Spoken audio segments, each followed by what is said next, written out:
ইরানকে পরমাণু প্রকল্প ইস্যুতে পুনরায় আলোচনা এনে সমঝোতা করার উদ্যোগ নিয়েছে যুক্তরাষ্ট্র। এই লক্ষ্যেই ওয়াশিংটন গোপন কূটনৈতিক তৎপরতা চালিয়ে যাচ্ছে। একটি বেসামরিক পরমাণু প্রকল্প বাস্তবায়নের জন্য ইরানকে $30 বিলিয়ন বা ৩,০০০ কোটি ডলারের সহায়তা প্রদানের বিষয়টি বর্তমানে যুক্তরাষ্ট্রের আলোচনায় রয়েছে।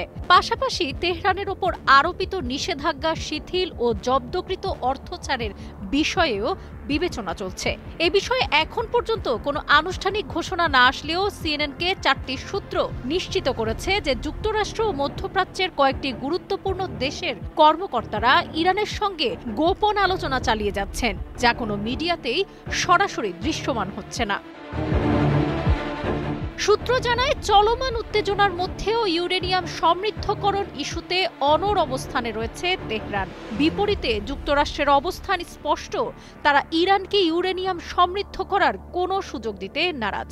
এই অবস্থান বিবেচনায় রেখে মার্কিন কর্মকর্তারা ইরানের জন্য বিকল্প প্রস্তাব তৈরির কাজ করছেন। হোয়াইট হাউসে একটি গোপন বৈঠকে অংশ নেন যুক্তরাষ্ট্রের বিশেষ দূত স্টিভ উইটকফ এবং উপসাগরীয় অঞ্চলে যুক্তরাষ্ট্রের মিত্র দেশগুলোর প্রতিনিধিরা। সেখানকার আলোচনা সংক্রান্ত নানা তথ্য সিএনএনকে জানিয়েছে দুটি সূত্র।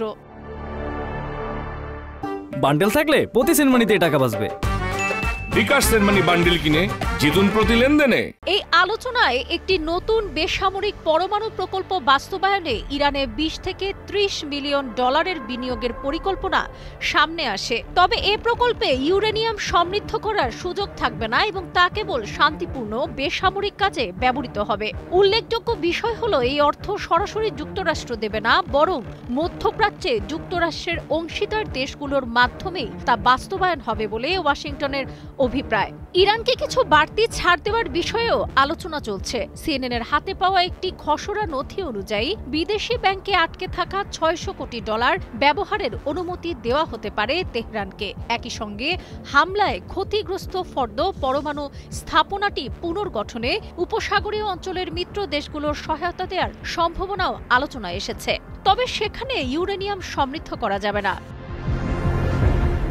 এ ধরনের আলোচনা এখন বিশ্বজুড়ে বিশ্লেষকদের নানামুখী মন্তব্যের উৎস হয়ে উঠেছে। কারো কারো মতে, এ ধরনের প্রস্তাব এখন যুক্তরাষ্ট্র কেবলই ইরানের সাথে সুসম্পর্ক তৈরির জন্যই প্রস্তুত করছে। কেননা ইরান যুক্তরাষ্ট্রের জন্য একটি হুমকি হয়ে দাঁড়াতে পারে, বিশেষ করে মধ্যপ্রাচ্যের মার্কিন ঘাঁটিগুলোর জন্য।